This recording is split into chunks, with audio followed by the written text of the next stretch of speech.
hayz vaqtini aniqlab yurish muhimmi?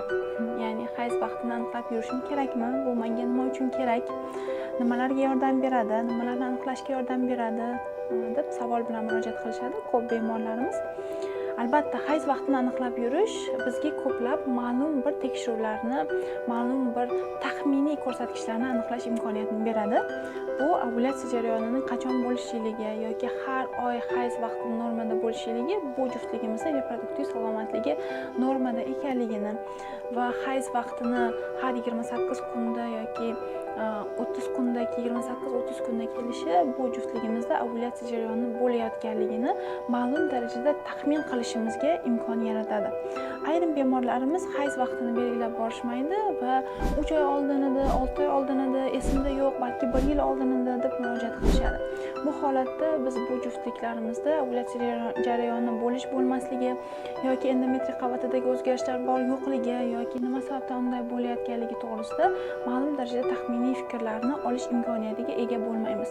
Shuning uchun ham siz ham ovulyatsiya jarayoni yoki reproduktiv salomatligingizni bilish maqsadida hayz vaqtini belgilab borishingizni tavsiya qilamiz. Chunki hayz vaqti normadan oshib ketgan vaqtlarda ayrim holatlarda biz shubha qilamizki, ovulyatsiya jarayonining bo'lmasligiga.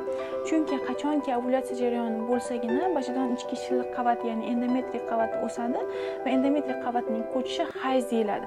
Agarda hayzingiz surilib ketsa, 2 oy, 3 oy, 4 oy, 6 oyga suriladigan bo'lsa, bu holatlarda sizda balki taxmin qilinadi ovulyatsiya jarayonining bo'lmasligiga.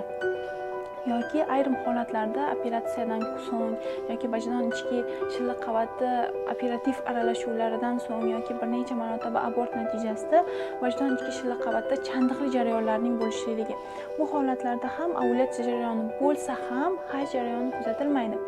Bu kabi bemorlarimizda ham albatta biz hayzlarni qachon kelganligini, davomiyligi qancha vaqt etganligini va miqdori qancha bo'lganligi bizga juda ham muhim. Chunki ayrim bemorlarimiz bor, buni tibbiyot tili bilan aytganda Asherman sindromi deb aytiladi. Hayz ko'rmaslik holatlariga ham yetib borishadi. Bu holatlar albatta Asherman sindromi biroz qiyinroq diagnoz hisoblanib, bir necha etapli gastroskopiya amaliyotini, ya'ni operatsiyasini o'tkazishlari mumkin bo'ladi. Ayrim bemorlarimizda hayzlari borgan sari qisqarib boradi. Ya'ni qisqa hayz sikli bu ovulyatsiya bo'lmasligi bilan birgalikda ayrim bemorlarimizda follikullar rezervini kamayib borishini taxminiy belgisi sifatida ham ayta olamiz. Chunki ayrim bemorlarimiz aytishadiki, 18 kunda, 20 kunda hayz keladi. Demak, bu juftligimizda follikullar rezerv kamayishi hisobiga muddatdan oldin ovulyatsiya jarayonlari kuzatilayotgan bo'lishi mumkin.